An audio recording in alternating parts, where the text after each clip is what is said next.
So hello, welcome to my channel. In this video I'll show you how to use aliases to make your life much easier.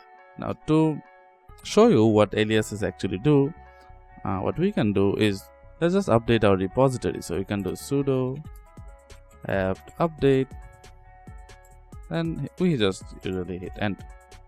Now that's all good and dandy, but you know how if we want to do it consistently and even for longer command like sudo apt. Now for this command it's a bit longer, and this is a command that we usually use consistently or maybe quite often than not, so it gets a bit annoying.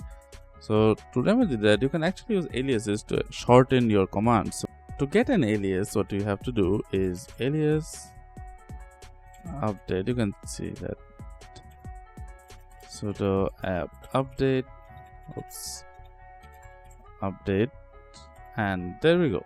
Now make sure there are no spaces between, like here, so don't put any spaces, just type this part type this part as an single part. So if I just hit enter, you can see it has registered something, but what did it do? You will just type in update. Now as you can see, it's showing up as a command. So if I hit enter, now you can see it's running that same exact command, but we don't have to type the entire command. We can do it again and it's fine. But the issue comes up when, let me just close this and reopen it. Now if I do update, you can see it's no longer working. So what happened? Well, actually that is to temporarily assign an alias. So I just did that to show you, but you can actually permanently assign it, and it's quite simple to do. So follow along and I'll show you how to do it. First, make sure you're in root. Just type in cd or cd tilde and you'll be in root. Make sure you do that. Then what you have to do is check what terminal or which terminal you're using. So to see which terminal you're using, you can do echo shell, and if you do this, you can see that it says user bin zsh. So I'm using zsh. Yours may say bash, so make sure you check which one is it. So since mine is zsh, what I will do is just type sudo nano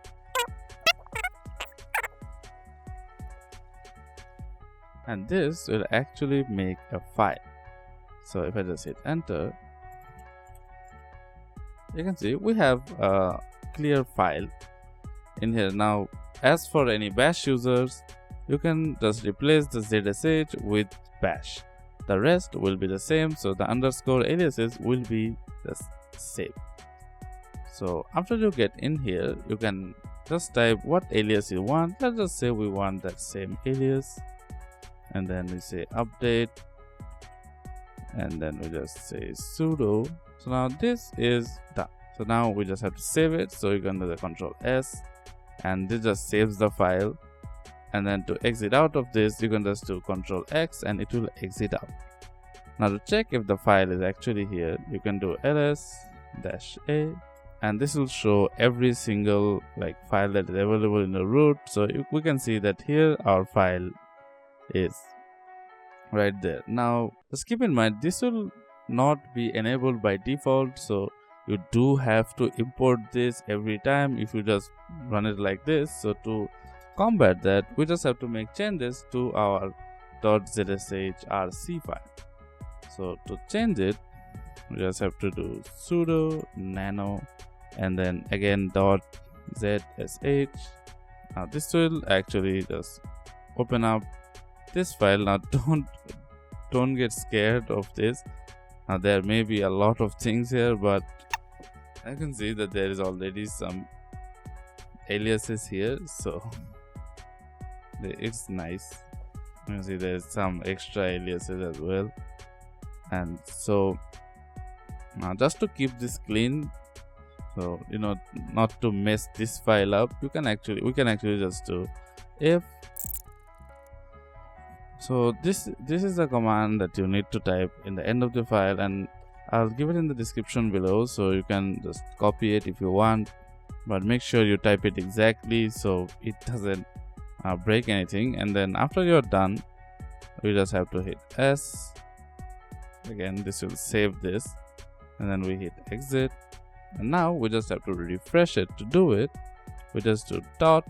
We're already in root, so you don't have to do this, but it's better to do it as it is. And now if I just hit enter, you see it has refreshed everything. I'll just clear everything.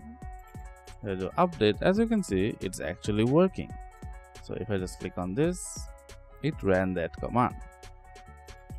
So every time now you want to add an alias, you just have to edit that file and not your entire ZSA or the main config file for your terminals. So now what we can do is, let me just get another alias. So if I just type in again, and let's say I want another one, I can just say alias, and let's say I want one for upgrading my system, so I can say upgrade. Now this is a big command, so if I just save this and I just close out, then if I just type in upgrade, you see it's not working. So what do? We just have to again refresh the ZSRC. Now although we are refreshing this, it's actually refreshing. I accidentally put a space in here. Now you know what happens if you put a space. So now again, if I do this, you see this time this worked. So make sure you type everything clearly. And if I do upgrade, now as you can see, it is upgrading my system. So while this upgrades, if you like the video, hit like and subscribe, and leave a comment what aliases you like to use to make your work easier. Bye.